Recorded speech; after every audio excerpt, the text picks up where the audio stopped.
Thank you. Well, I'll jump straight into it. The first thing I'd like to ask about is obviously you have this very ambitious project to plant 180 million trees by 2022. And I wanted to ask first, how is that going? How many trees have been planted? How many have been planted to date? And are you on target to meet that? Well, I decided to join the strategy of the 1 trillion trees that was launched by the World Economic Forum. And we thought it was a very important goal for the world. And then the question was how Colombia could contribute. So we decided to set a goal, which is 180 million trees by August 2022. As of today, we're in around 38 million trees, and we hope to have 50 million by the end of the year. We have now included this project in what we have called the Colombian equivalent of our New Deal, which is the Compromiso, the Compromiso for Colombia. And our strategy is to have the 180 million trees planted by August 2022 with an injection not only on budget, but also involving the private sector and the regional environmental authorities. So I'm very optimistic. Actually, the last weekend we had the biggest tree plant session that has ever been made in Colombia.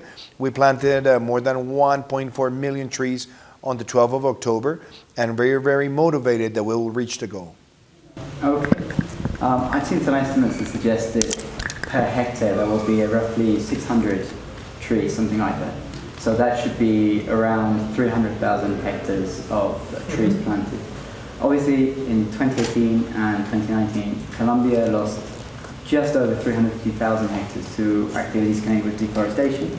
And I want to, obviously, the tree planting is a great initiative, but clearly more needs to be done. I think that's a great question because the strategy is comprehensive. So the first thing that we decided to set as a goal when we developed the National Development Plan for Colombia was to reduce the rate of deforestation. So when you look at what has been accomplished in the last 2 years in terms of reducing the rate, we have reduced the rate of deforestation by almost 20% so far. And we have set the goal of reducing it by 50% by the end of our administration. Obviously, I would like to say we have to bring it to zero, but we have to consider that there are activities that have produced so much damage, like narco-trafficking, illegal wood exploitation, and also illegal mining, and at the same time, what you see with the illegal cattle production. So we have been attacking those forms of criminality that have generated ecocides in Colombia, and we have been reducing the deforestation rate. Actually, we have made the largest reduction on the deforestation rate that Colombia has ever accomplished, and we're going hand in hand also with the 180 million trees. And what's also interesting is we're also thinking on silvopastures as a way to achieve the goal. And we have also expressed that agro production that is linked to certain species have also to be included in the strategy. So for Colombia, the strategy has a two-line. Keep on reducing the deforestation rate, and at the same time, getting to the 180 million trees, which is also linked to recovering areas that have been badly affected by this criminal explosion of activities. And what can you do to put people off deforesting more as well? That's a great question because we're now working on the concept of nature-based solutions, which is paying some of the families for environmental services. And for the project to achieve the 180 million trees, we're going to use something close to $150 million. And we're going to pay for the environmental services of planting the trees and preserving the trees. And we're getting to the communities. We're working with the indigenous communities, with peasant communities, so that they can be involved and they can also monitor how we achieve the major goal. But we're also going to monitor on a permanent basis how are they behaving and how are they, with their income, conserving the areas that have been in the past badly affected so that they can fully recover. And how much will these sort of individual indigenous groups and families receive? It depends, because the good thing is it's going to be dependent on the amount of trees that are planted and the amount of trees that are protected. This is the first time that Colombia is going to have a major budgetary project to be connected with that environmental purpose. We have the regional environmental authorities that they are participating very actively. Actually, yesterday in a region of Colombia that has been badly affected by illegal crops, now they're substituting, and EPM, which is the Public Services Enterprise from Medellin, EPM is going to contribute with the national government, and we're going to plant 850,000 trees in the south of Córdoba and the low skirts of the Cauca River in Antioquia. So that project is going to involve community, is going to have environmental services, and is going to have what we call preservation contracts with peasant communities. Thank you. Talking about the sort of renewable energy and the Paris Agreement, obviously Colombia signed the Paris Agreement in 2018, is that correct? Yes. Exactly.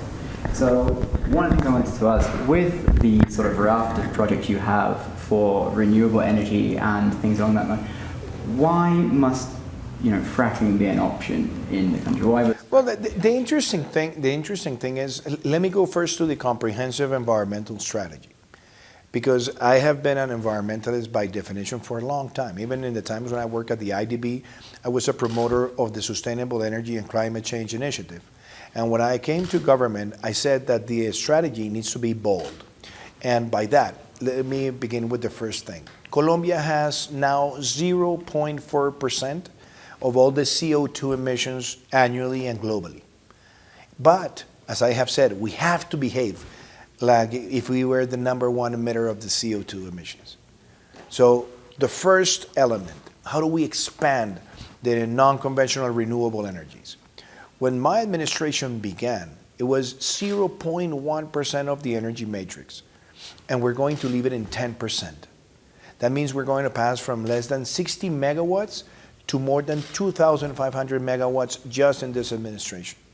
And we're also having the connection lines so that they contribute to the energy matrix of Colombia. That's a major step, and that's why Colombia is leading the energy transition. And we have said that the goal is to become carbon neutral by 2050.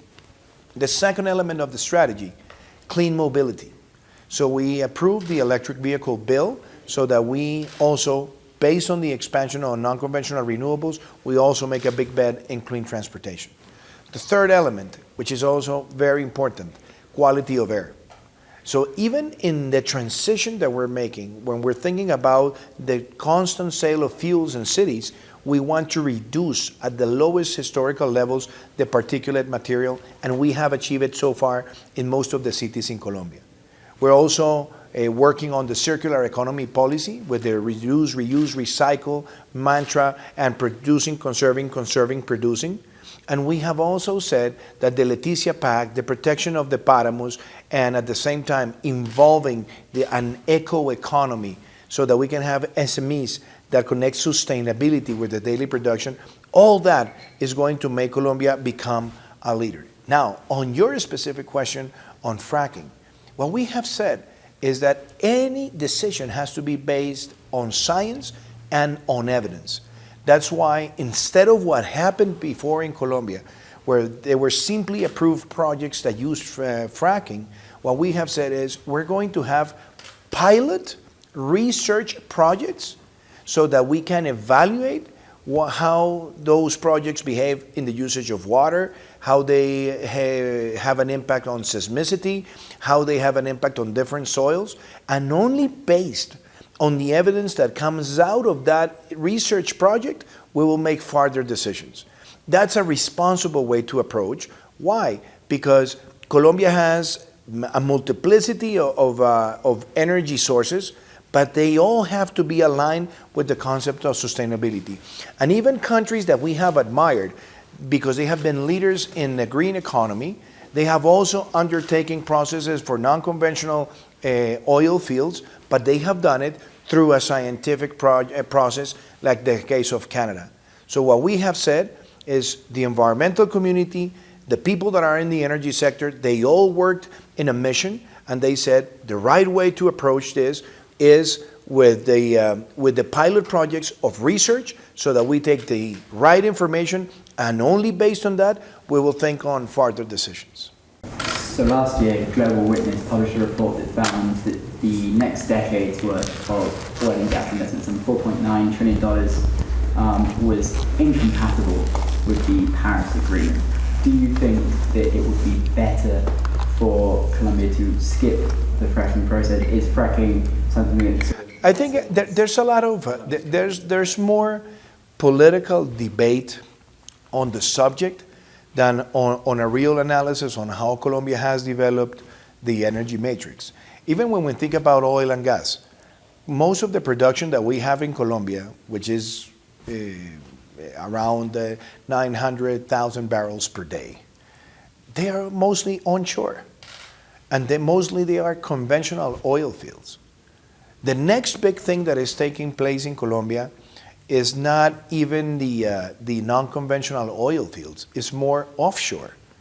We have seen big investments that have been made so that Colombia can have a sound and sustainable use of the offshore capacities.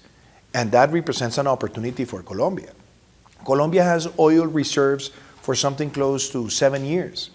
And it is a matter of national security and energy security to expand that capacity. And in the case of gas, we have reserves for less than 6 years. So if we found the gas and we can have a good use of the gas, that also has an impact, a positive impact in terms of reducing fuels for cooking, and it is also linked to clean cooking and to other kind of procedures, we have to do it, but we have to do it in a sustainable way. What's interesting is that Colombia has one of the cleanest energy matrix in the world. 75% of all the energy matrix in Colombia is renewable energy, primarily in hydro. But now we have to expand it also to non-conventional renewables like solar and wind. And that's why we're making this approach. And when it comes to oil and gas, every decision is going to be based not only on science, but it's going to be based on having the right evidence so that it doesn't have a negative impact on the environment. Are you confident Colombia will reach carbon neutrality by 2050? That has to be the goal. And I think we always have to define moonshots. I mean, I always remember, as an example, what President Kennedy did at a certain moment in the United States when he said that within the next decade, there has to be a man on the moon. And, you know, it was a very ambitious goal, but it set the tone of what has to be sought. And in the case of Colombia, we have set the goal that we want to be a carbon neutral economy by 2050. And we have to work all together, expanding the non-conventional renewables, having clean transportation, having clean cooking. We have made a big jump in terms of taking electricity to places with no connectivity with individual family solar panels. And we're going to make a jump of more than 500,000 people by the end of my administration. And that's also part of the goal. How do we become neutral? Because we have to think in strategies like waste to energy in some cities. And we're going to push hard for that. So as a country, I think Colombia is becoming now the leader in Latin America in energy transition.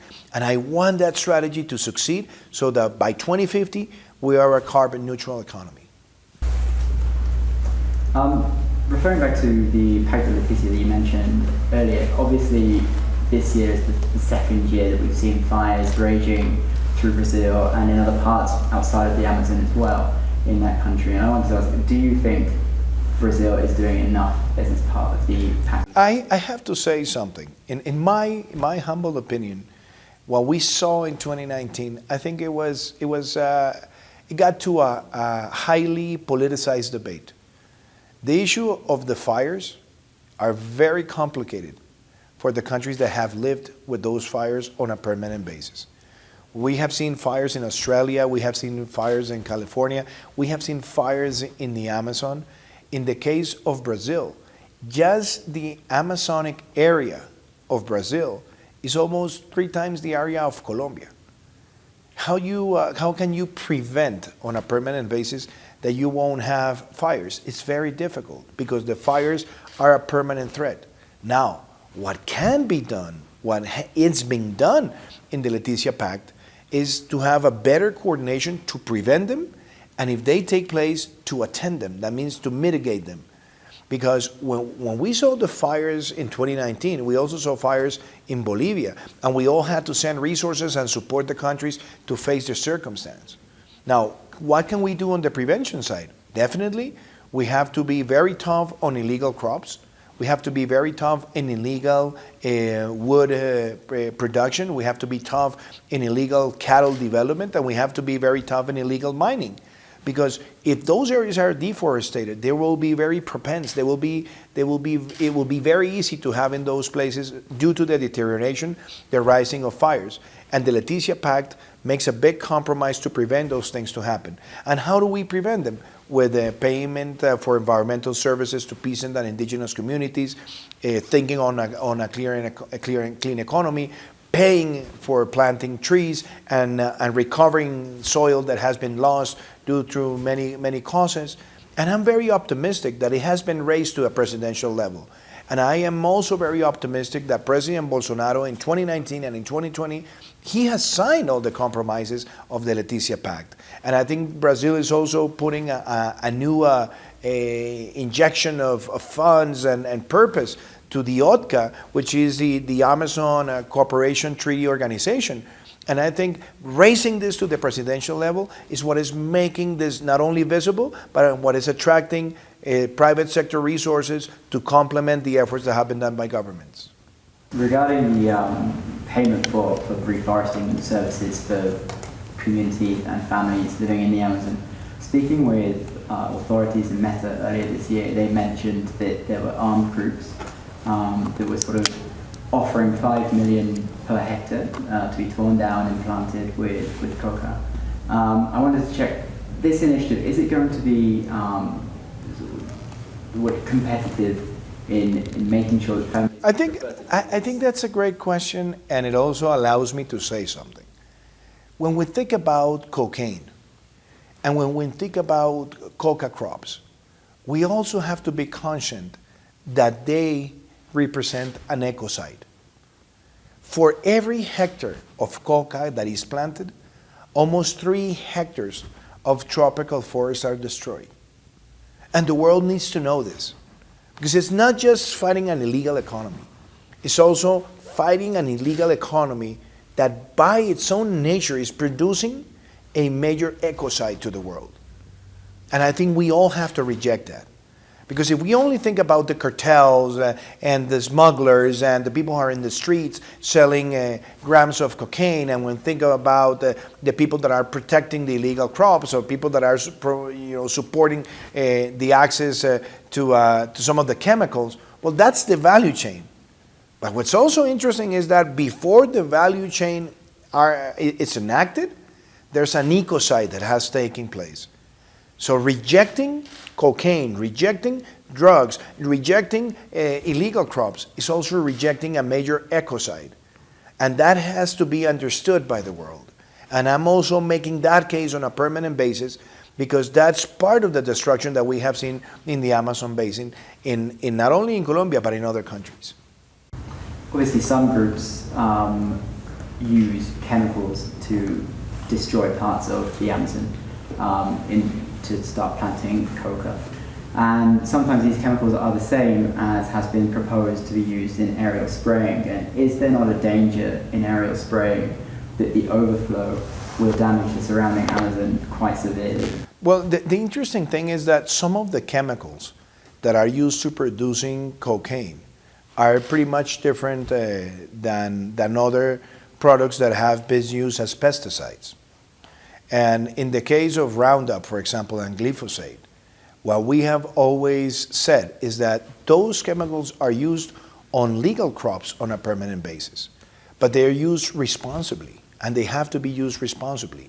So when we think about aerial spraying, I'm not saying that I'm a fan of aerial spraying. What I'm saying I'm against is the genocides that the cartels generate throughout the world. What I'm against is the ecocide that the illegal business generates for the environment. What I'm against is how they affect the lives of youngsters throughout the world. And we need to combine all the tools to fight it. There's not a silver bullet. There's not one solution. It has to be a comprehensive plan. And that's why in the case of Colombia, we have said, okay, we'll do manual eradication, we'll do substitution, we'll do productive projects, but when we have to use aerial spraying, we'll have to use it because we have seen areas of the country that are full of snipers or that have landmines in order not to have the eradication nor the substitution. So we need to have all the tools to fight the problem, but we need to do it in a responsible way. That's why we are highly committed to achieve every single element of the protocols that have been defined by the Colombian Constitutional Court. So if we enact the aerial spraying, we're going to be clear that we are not going to produce neither harm on individual health nor harm on the environmental sustainability. And that's the way we conceive the strategy, also with other elements. And as I said, there's not a one solution, there's not a silver bullet, it's the combination of tools. And we have seen in the past that it has worked.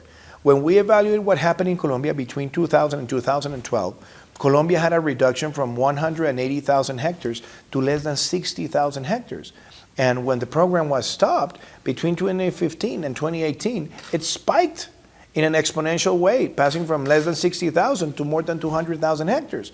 And once you have 200,000 hectares, those illegal groups that get the fuel for their activity out of the coca crops, they represent a danger for the whole society. What my administration has done in the last 2 years is to stop the exponential growth and to have the first reduction in illegal crops in almost 7 years. But we have to do much more, and that's why we think on a comprehensive strategy where every single element is part of the toolkit.